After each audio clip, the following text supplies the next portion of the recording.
جو لوگ ایمان لائے اور عمل نیک کیے ان کے لیے خوشحالی اور عمدہ ٹھکانہ ہے۔ چچا ماموں اگر گلے لگائیں تو کیا کیا جائے؟ آپ دیکھیے کہ کسی بھی چیز کا جب خطرہ ہوتا ہے تو آپ کیا کرتے ہیں؟ بتائیے مجھ کو، کوئی قانون آپ کو بتاتا ہے یا خطرہ ہے اور یہ آگے قدم نہ رکھنا یا کرنا؟ کیا کرتے ہیں جب آپ کو پتہ ہوتا ہے، آپ کی سینسز کا ایک دم وہ اس پہ آنے لگتا ہے سگنل، تو آپ کیا کرتے ہیں؟ آپ کو پتا ہے کہ جیسے بہت سے لوگ، جب مجھے کسی کراؤڈ پبلک میں جاتی ہوں، جیسے میں رات لاہور میں تھی، تو مجھے پتا ہوتا ہے کہ اب یہ آئیں گے اور میرے ہاتھ چومیں گے، تو میں سلام اس طرح کرتی ہوں کہ یوں نیچے رکھتی ہوں ہاتھ، تاکہ وہ کھڑے ہوں تو ان کو بہت جھکنے کی تکلیف کرنی پڑے گی تو نہیں کریں گے۔ اگرچہ کوئی گناہ نہیں ہے کسی کا ہاتھ چومنا، لیکن یہ ایک روایت پڑ جاتی ہے اور پھر شخصیت پرستی شروع ہو جاتی ہے، اس لیے میں کوشش کرتی ہوں کہ نہ چومیں۔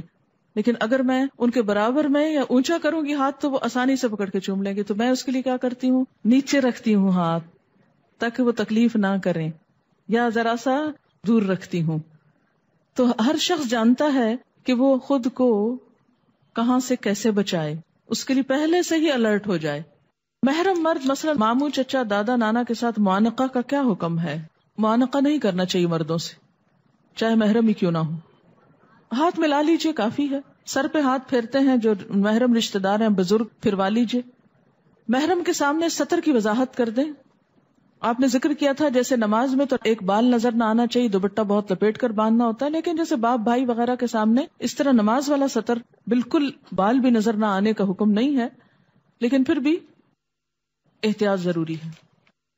آج کل گھریلو زندگی میں نوکر ناگزیر ہو گئے، عورتیں ملنا بہت مشکل ہے۔ کیا خود کو اچھی طرح لپیٹ کر نوکر کے ساتھ کچن میں کام کیجیے؟ بالکل نوجوان کے ساتھ نہیں کیا جائے، کیونکہ بسا اوقات بہت خرابیاں کرتے ہیں ایسے نوکر، الا یہ کہ بچپن سے وہ آپ کے ساتھ ہوں اور بہت دیکھے بھالے پرکھے ہوں، وہ التابعین غیر اولی الاربا میں شامل ہوں تو ٹھیک ہے۔